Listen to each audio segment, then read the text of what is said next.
vote pour la science avec Isabelle Burgon. Bonjour à vous, j'espère que vous allez bien. Un nouveau projet de terminal gazier pourrait voir le jour à Baie-Comeau. La compagnie Marinvest Energy propose la construction d'un pipeline de plus de 1000 km afin d'acheminer cette énergie fossile de l'Ouest canadien sur la côte nord en passant par le territoire québécois. Pour cela, la construction d'un gazoduc traversera donc les milieux écologiques et des cours d'eau sensibles afin de rejoindre une usine de liquéfaction et un terminal flottant d'exportation de ce gaz de schiste vers les États-Unis, l'Asie et l'Europe. Une lettre ouverte signée par 46 économistes dans la presse dénonçait récemment la non-rentabilité d'un tel projet, car sa construction coûterait au moins 30 milliards de dollars, soit l'équivalent de 4 complexes La Romaine. Les experts soutiennent qu'en plus de tourner le dos à la transition énergétique, cela serait donc peu rentable dans la conjoncture actuelle et que nous devrions en limiter le financement public. Alors, 4 ans après le défunt GNL Québec, verrons-nous la construction d'un autre pipeline au Québec? Nous en parlons tout de suite, ne bougez pas.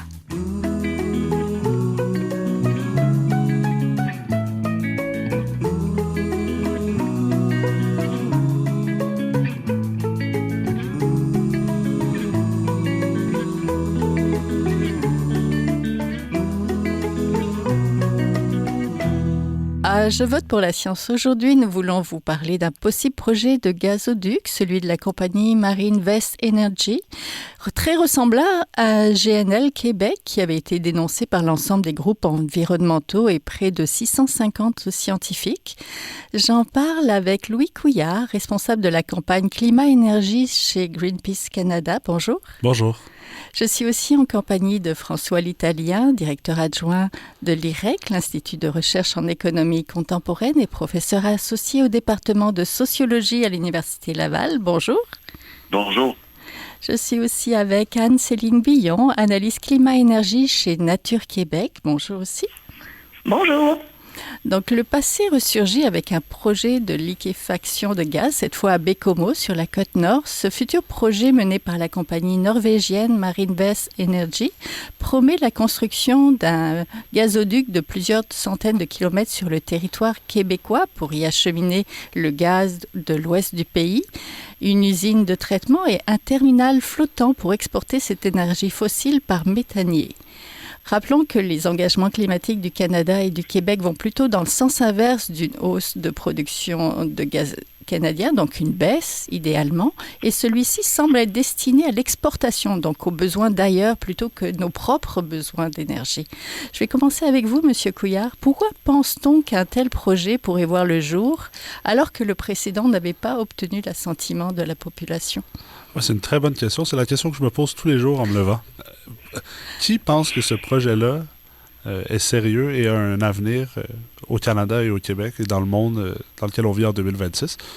Il y a certainement des gens qui pensent que c'est un projet qui serait durable et qui serait bénéfique. De notre côté, chez Greenpeace, on pense que ça n'a absolument aucun bon sens de parler en 2026 d'un projet d'énergie fossile comme celui de Marinvest Energy.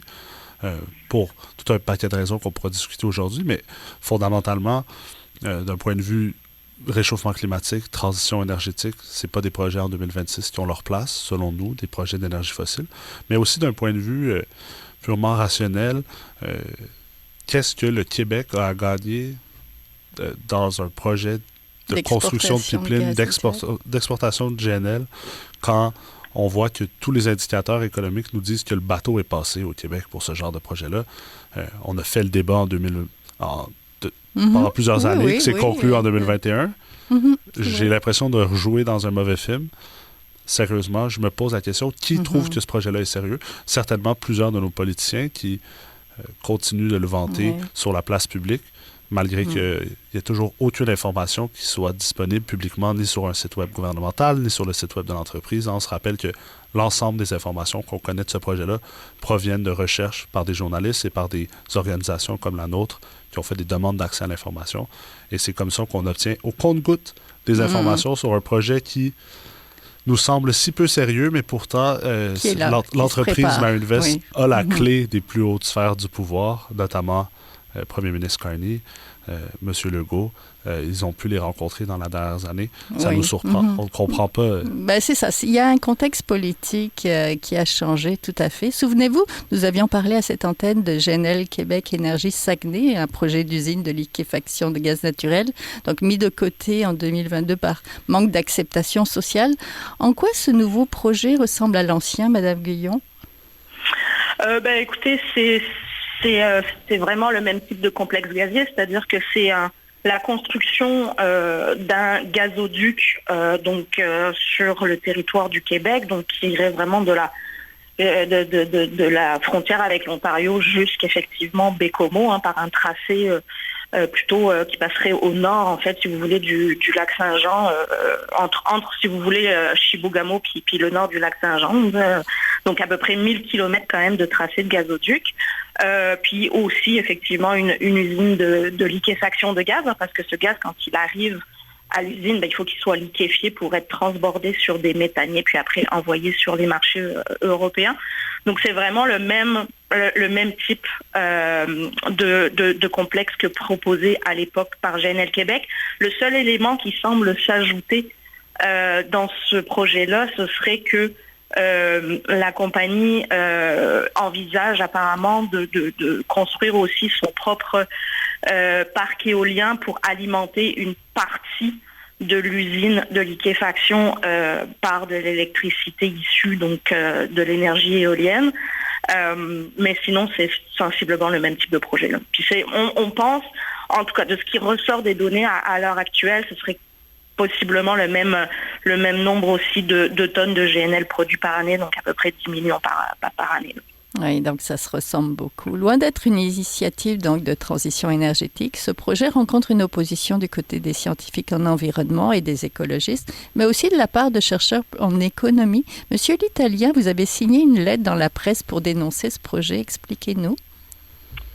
Bien, en fait, pour les raisons que mes collègues viennent d'expliquer, ce projet-là n'a aucune assise économique solide. Ce qu'on constate, c'est que selon nos estimations, on serait face à un projet d'autour de 30 milliards de dollars avec aucun investisseur privé sur les blocs de départ, ce qui signifie donc que ce serait le gouvernement canadien et des investisseurs dans son périmètre qui seraient mobilisés, et donc que les citoyens québécois et canadiens dépenseraient, un peu comme le pipeline Trans Mountain Energy dans l'Ouest canadien, qui est devenu une infrastructure publique qui a été nationalisée par le gouvernement fédéral et qui donc représente un important passif pour les finances publiques, mais aussi un passif écologique parce que, comme l'ont dit mes collègues, c'est contraire à nos cibles écologiques en termes de lutte au changement climatique.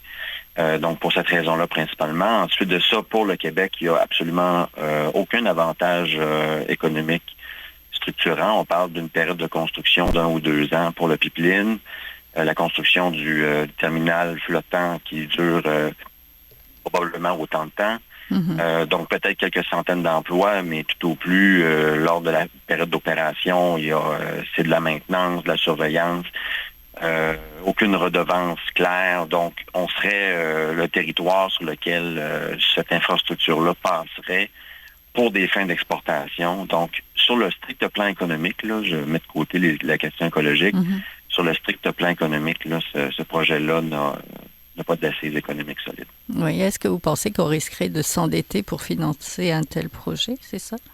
Bien, la tendance est à l'effet de mobiliser des institutions comme la Caisse de dépôt et de placement qui sont dans le périmètre péripublic, disons-le comme ça, pour soulager l'endettement des gouvernements. Donc, par exemple, dans le cas du REM à Montréal, ça a été le cas. Là, c'est une infrastructure qui a été financée et qui est opérée par la Caisse de dépôt. Ce qu'on constate, c'est que le Canada a pris des notes et a bien vu les occasions que représentent ces investisseurs publics-là pour faire partie du montage financier.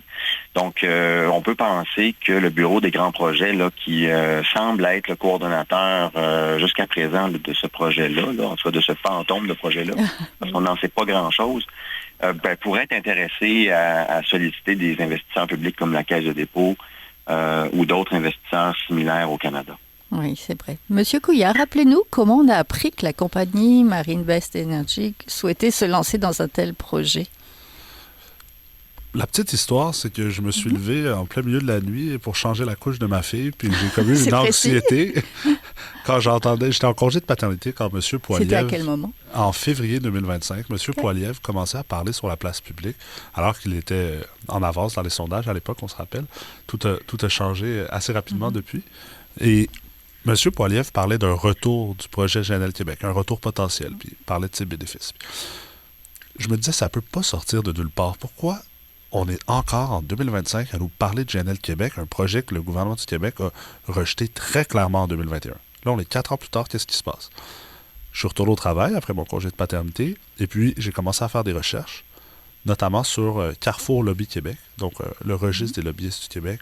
J'ai fait la même chose du côté canadien, et puis j'ai fini par tomber sur Marinvest Energy, une entreprise norvégienne qui présentait à nos politiciens, et aux politiciens les plus haut placés du pays notamment, un projet structurant pour l'avenir énergétique du Canada et du Québec. C'est comme ça qu'il se décrivait. Donc, nulle part mention de gaz, nulle part mention de GNL, quoi que ce soit, mais c'était comme ça que le projet était présenté. Et puis, par la suite, j'ai fait des demandes d'accès à l'information et j'ai réussi à mettre le puzzle, du moins à mettre des morceaux du casse-tête en place. Il m'en manquait quelques-uns. J'ai travaillé en collaboration avec différents journalistes et puis finalement, ça a donné un article, notamment dans Le Devoir, de M. Alexandre Shields, qui est sorti au grand jour pour parler de ce méga projet-là de GNL Québec qui serait en cours d'élaboration en coulisses. Et puis, on n'en sait pas beaucoup. Hein? On n'en sait pas beaucoup, mais tout ce qu'on sait, on l'a par soit des demandes d'accès à l'information, soit la compagnie qui a répondu à des questions des journalistes, et puis finalement les politiciens qui ont aussi répondu à des questions. Pourtant, nos politiciens continuent de soutenir qu'ils n'ont pas de projet, qu'ils n'ont pas vu le projet, mais on sait très bien que le gouvernement canadien, par exemple, avance avec ça. On a une présentation de plus de 20 pages du projet. De notre côté, on l'a reçu, cette présentation-là, mais elle est 100% caviardée. Donc, on en sait très peu, mais on en sait assez pour savoir que ça ressemble en tout point, comme mes collègues l'ont dit, au défunt projet GNL Québec, et qu'en 2026, pour maintenir une planète viable puis pour un avenir prospère pour le Québec, ces projets-là n'ont pas leur place. Oui, Madame Guillon, oui? Oui, si je peux renchérir un peu sur ce que Louis a dit, et je pense qu'il faut comprendre aussi quelque chose, là, c'est que Marinvest Energy travaille en ce moment auprès, effectivement, des gouvernements, à la fois provincial et fédéral. On sait aussi qu'il travaille auprès de certaines communautés autochtones. Et leur but, c'est d'être désigné dans l'intérêt national dans le cadre de la loi C5 du fédéral. Or, cette loi C5-là, qu'est-ce qu'elle dit? Elle dit que pour être désigné dans l'intérêt national, il faut effectivement... Un grand argument, c'est d'être fait en partenariat avec des communautés autochtones. Mais l'autre élément, c'est qu'ils n'ont pas véritablement besoin de rendre leur projet public. L'étape de désignation se fait totalement au niveau politique. Et c'est là aussi où c'est problématique, parce qu'après, une fois désigné, les processus sont accélérés. L'industrie pétrolière et gazière s'en sert pour pousser absolument de nouveaux projets de pipeline, que ce soit de sable bitumineux ou effectivement de gaz, pour abaisser le plus possible les normes environnementales. On a vu aussi l'Alberta en profiter pour passer une entente particulière avec le gouvernement fédéral pour venir justement comme repousser plusieurs applications de lois, notamment d'ailleurs la loi qui devrait normalement faire en sorte que toutes les provinces doivent réduire leurs émissions de méthane de 75% d'ici 2030. Or, l'entente avec l'Alberta repousse cette échéance à 2035. Donc, toutes les lois qui venaient encadrer normalement la pollution du secteur pétrolier et gazière a pris bord. On sait que le plafonnement sur les émissions du secteur pétrolier et gazier aussi a été annulé par le gouvernement de M. Carney, etc. Donc, pour le moment, ce qu'on constate, c'est que le gouvernement fédéral répond donc à l'industrie pétrolière et gazière sous prétexte qu'il faut trouver de nouveaux marchés pour moins dépendre du marché américain. Mais ce qu'on nous dépasse, c'est que la plupart déjà des entreprises qui investissent dans ces projets-là sont américaines. Puis l'autre élément, c'est que, encore une fois, les prix vont peut-être augmenter pour les investissements, mais au bout du compte, c'est le consommateur qui va payer plus cher. Donc, quand on parle des ménages, quand on parle, on le voit déjà avec le prix de l'essence, ce sera pareil avec le prix du gaz. Mais la meilleure façon de se départir de ça, c'est au contraire de sortir des énergies fossiles. Oui, j'entends. Monsieur l'Italien, oui. Oui, je voulais rebondir là-dessus. Il y a un constat, je pense, il me semble qu'on tarde à faire, surtout au Québec, sur l'évolution récente du gouvernement libéral. Vous savez, au Québec, on a quand même beaucoup misé sur les politiques qu'ont apporté le gouvernement Trudeau, puis l'écologisme, très réformiste, mais quand même de Stephen Guilbeault. Puis donc, on a vu quand même un gouvernement du Parti libéral de Trudeau qui tentait d'établir un autre discours, puis voir quelques autres politiques pour en fait faire dévier la trajectoire canadienne hors des énergies fossiles. Puis ce qu'on constate depuis Trump, puis je suis assez d'accord avec ma collègue que la crise a radicalisé ça. C'est un consensus de l'élite économique et financière canadienne autour des énergies fossiles. Il n'y a plus de contre-discours au sein du Canada, je parle des élites, là, concernant la trajectoire énergétique canadienne. Il y a un ralliement massif, ordonné, solidaire entre les élites autour de cette trajectoire-là.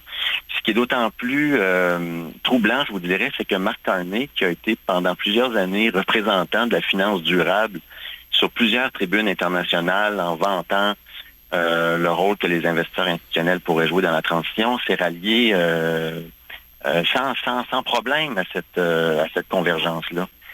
Quand on est dans un pétro-État qui a décidé de faire corps avec la forteresse Amérique autour de la sécurité énergétique des énergies fossiles, on peut plus s'attendre. Évidemment, on peut se cantonner dans une position défensive au Québec face à ce pétro-État-là, mais on peut aussi dire qu'on peut prendre une autre direction énergétique à partir de notre capacité à nous gouverner nous-mêmes. Et là, je le vois pas vraiment. Vous voyez, c'est comme si on contestait encore le rôle que le gouvernement libéral joue en ce moment, tout en ne tirant pas toutes les conclusions qui s'imposent à cette convergence-là. Il y a un effet Trump, il y a un effet aussi géopolitique, il y a aussi quand il y a des conflits et qu'on est incertain, finalement, on préfère le statu quo et rester sur... Parce qu'on est producteur d'énergie fossile, il ne faut pas se le cacher. Monsieur Couillard? L'Ouest canadien est producteur, pas le Québec. Oui, c'est vrai. Merci de la nuance. Monsieur Couillard, quelles seraient les conséquences d'un tel projet? Là, c'est sûr qu'on pense socialement aux communautés autochtones, environnementales. C'est quoi les conséquences de ça? Il y a énormément d'impact sur ce genre de projet-là. Puis, je tiens aussi à préciser que dans les demandes d'accès à l'information que j'ai fait, une des plus récentes à l'Agence d'évaluation d'impact du Canada, j'ai trouvé fascinant la phrase que l'Agence d'évaluation d'impact avait utilisée pour décrire le projet.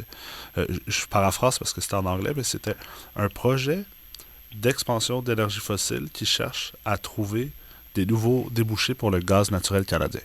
Donc, quand le projet va nous être présenté plus formellement au Québec, puis ça a déjà commencé par l'entreprise de certains de nos politiciens qui disent ne pas avoir vu le projet, mais qui commencent à le vanter. Je pense notamment à Bernard Drinville dans le cadre de la course à la chefferie de la CAQ, qui a commencé à parler positivement du projet qu'il n'a pourtant pas vu. On va nous présenter ce projet-là comme un projet pour le Québec, avec des opportunités pour le Québec, mais la réalité, c'est les profits se feront ailleurs et les coûts et plusieurs des coûts et les impacts se feront ici, au Québec. Premièrement, la fracturation hydraulique. Ça va se passer dans l'Ouest canadien, mais c'est un procédé qui est illégal au Québec présentement. C'est pas pour rien que c'est illégal. Oui, sur les conséquences que le gaz naturel et son exploitation et sa consommation a sur le réchauffement climatique, mais aussi dans le cadre de sa phase d'exploitation, la fracturation hydraulique, c'est énormément dommageable pour la santé des communautés qui vivent à proximité de ces sites-là.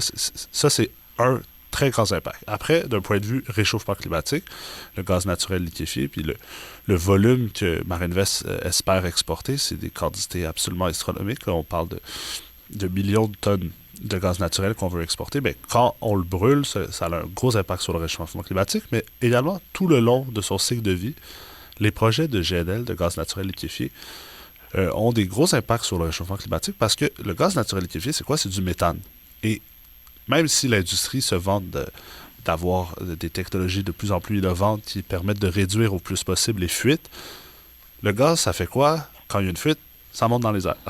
Et le méthane, ça a un potentiel de réchauffement extrêmement élevé. On parle de plus de 80 fois l'impact. Le méthane, c'est plus de 80 fois l'impact du CO2 sur le réchauffement climatique. Donc, grosso modo, c'est un projet qui, quand on le regarde dans l'ensemble de son cycle de vie, va avoir des impacts terribles sur le réchauffement climatique. Oui. Puis finalement, un projet de ce type-là a également des impacts sur la biodiversité, sur les communautés. Qui vivent là.